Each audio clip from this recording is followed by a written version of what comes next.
Hello दोस्तों, मैं पवन कुमार आपके अपने चैनल स्टडी विद पवन पे स्वागत करता हूं। इसके पहले आपका वीडियो मिला है और उसके आगे का वीडियो है प्रश्नावली 1.2 का 3 क्वेश्चन हो गया था और ये चौथा क्वेश्चन जो आपको दिख रहा होगा क्वेश्चन नंबर 4 है। HCF 306 657 बराबर 9 दिया है, तो LCM 306 और 657 ज्ञात करना है। तो ये ज्ञात कैसे होगा, चलिए आपको दिखाते हैं। जो कि क्वेश्चन नंबर 4 का सॉल्व दिख रहा होगा, देखिए A बराबर 306 और B बराबर 657। HCF AB आपको ज्ञात करना है और LCM 9 दिया हुआ है। तो चूंकि आपको पता है और बताए भी थे आपको क्या होता है कि इसलिए HCF जो होता है आपका HCF AB के रूप में लेते हैं इंटू LCM इसे भी A इंटू B के रूप में लेते हैं, A इंटू बी के रूप में लेते हैं और बराबर क्या होता है A इंटू बी। ये देखिए आपका थ्योरी जब बता रहे थे तभी आपको ये बताए थे। और देखिए सेम इसी के रूप में आपको सिर्फ रख देना है, मान रख देना है आपका, और कुछ नहीं करना है। तो देखिए HCF जो है ये देखिए HCF है ये, देखिए LCM आपको ज्ञात करना है और HCF 9 दिया हुआ है आपको ना। तो HCF जो है 9 लिखिए और LCM आपको ज्ञात करना है, तो लिखिए LCM और A और B देखिए A माने हैं आप 300, ये देखिए A माने हैं 306 और 306 इंटू B कितना माने हैं 657। ये देखिए अब देखिए, तो ये जब आप गुणा करेंगे तो देखिए LCM होगा ये LCM और ये देखिए 306 इंटू 657 बटे ये 9 इसका गुणा से यहाँ भाग में आ जाएगा। अब देखिए क्या होता, अब जब 9 से इसे काटेंगे 9 तो 27 और 9 चौक 36, ये कट गया। अब देखिए क्या होगा कि अब इसका गुणा हो जाएगा, तो देखिए 34 इंटू 657। अब जब आप गुणा करेंगे तो कितना आएगा आपको पता है, आएगा आपका 22,338। ये आपका उत्तर आएगा।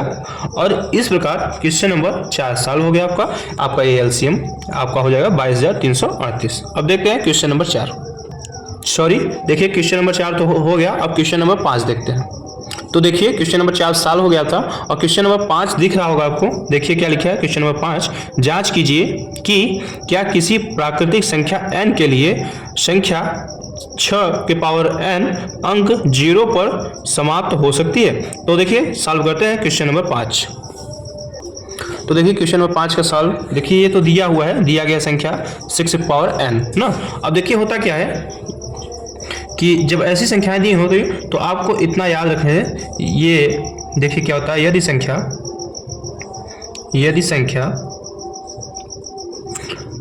6 की पावर n अंक 0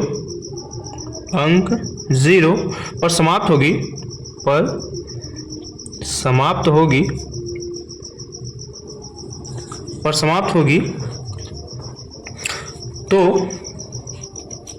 तो यह 5 से विभाजित होनी चाहिए। कितने से? 5 से विभाजित होनी चाहिए, 5 से विभाजित होनी चाहिए।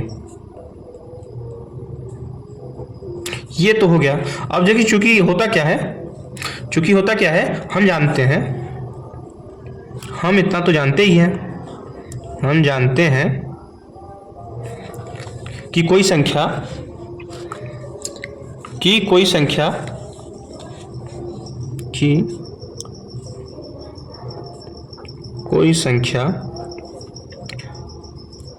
5 से विभाजित होगी, 5 से विभाजित होगी यदि इकाई का अंक 0 या 5 हो। या इकाई का अंक क्या होगा पता है आपको, यदि इकाई का अंक 0 होगा या फिर 5 होगा, तभी वो संख्या 5 से विभाजित होगी, नहीं तो अन्यथा वो 5 से विभाजित नहीं होगी। लेकिन जो आपका दिया हो, देखिए 6 के पावर जो दिया है आपका, 6 के पावर जो दिया है n, इससे पहले विभाजित करके देखिए, क्योंकि देखिए 6 की पावर n जो है इसे आप जब विभाजित करेंगे तो देखिए 2 × 3 2 × 3 के रूप में विभाजित होगा आपका ये, और पावर n रहेगा ना। तो इसमें कोई संख्या देखिए ये तो होगी इस रूप में, लेकिन इसमें है क्या पता है आपको, जिसमें आप इतना जरूर लिखिएगा जिसमें कोई गुणनखंड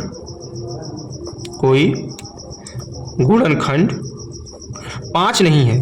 देखिए इसमें दिख रहा होगा 2 और 3 है, 5 तो है नहीं, तो इसलिए जिसमें कोई गुणनखंड 5 नहीं है ना, तो इसके लिए क्या होगा इतना, इसके बाद ये जरूर लिखिएगा अतः संख्या 6 की पावर n अंक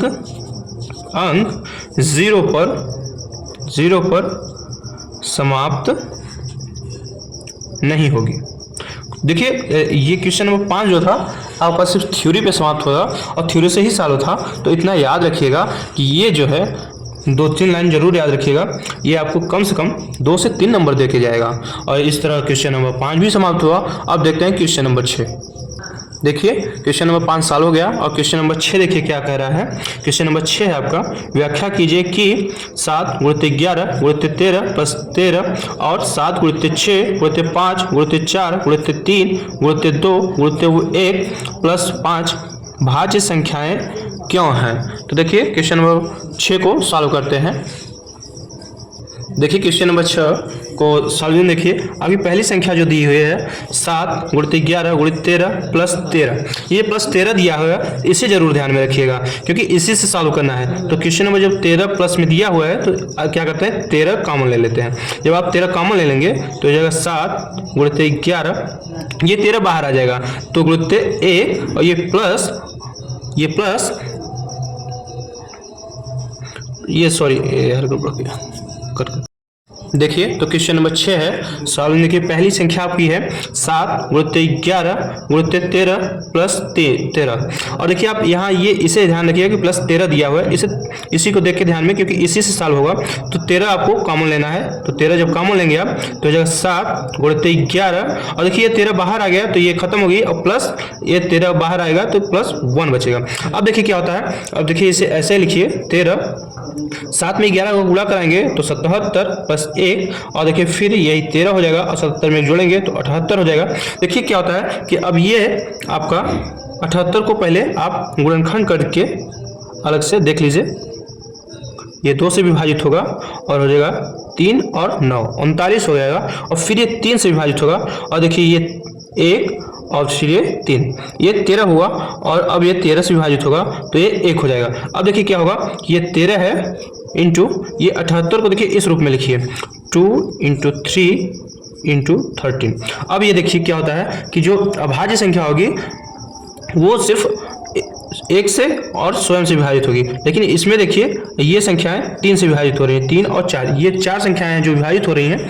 तो आप इसे एक रूप में और लिख सकते हैं 2 × 3 × 30⁻²। ये देखिए ये 3 और 4 संख्याओं से विभाजित होते हैं, अतः ये देखिए क्या होगा, अतः यह भाज्य संख्या होगी, आपकी क्या संख्या होगी, भाज्य संख्या होगी।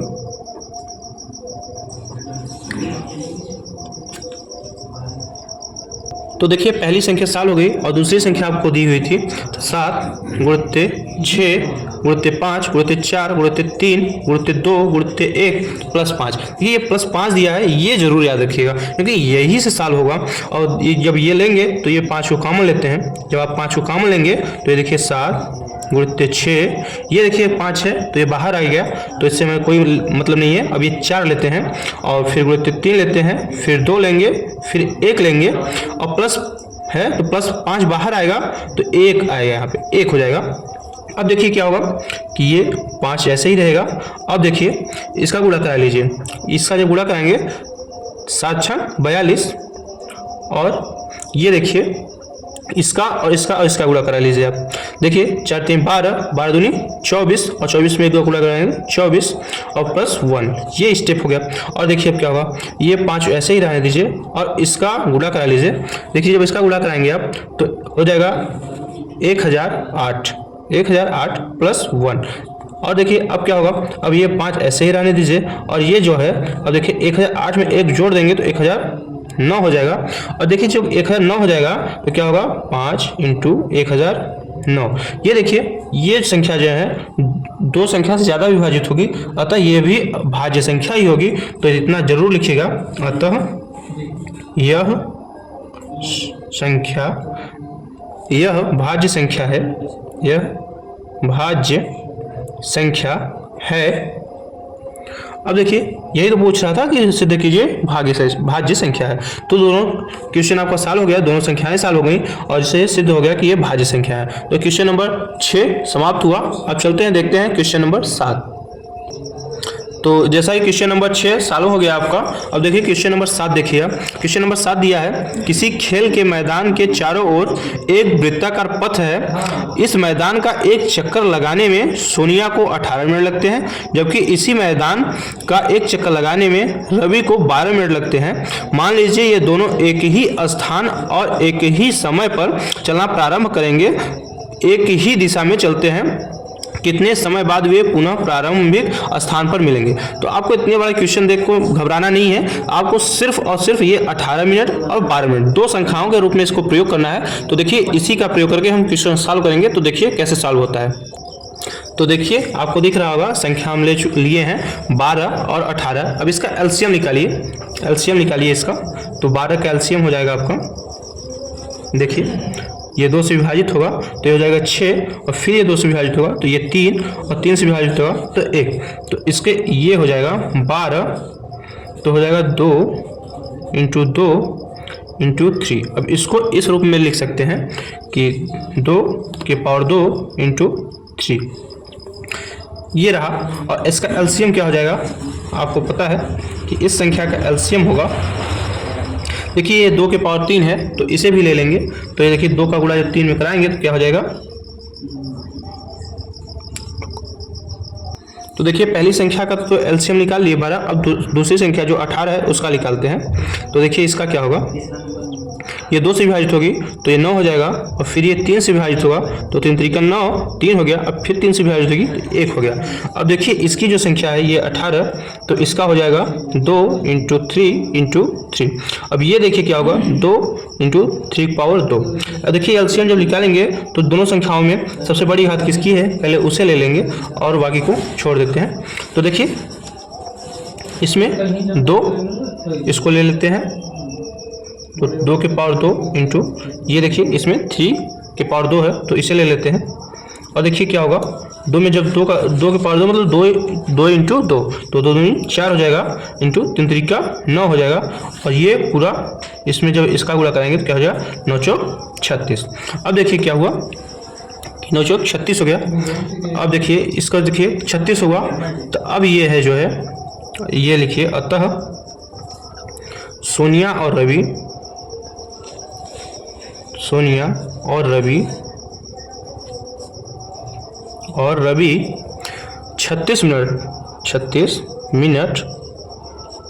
36 मिनट बाद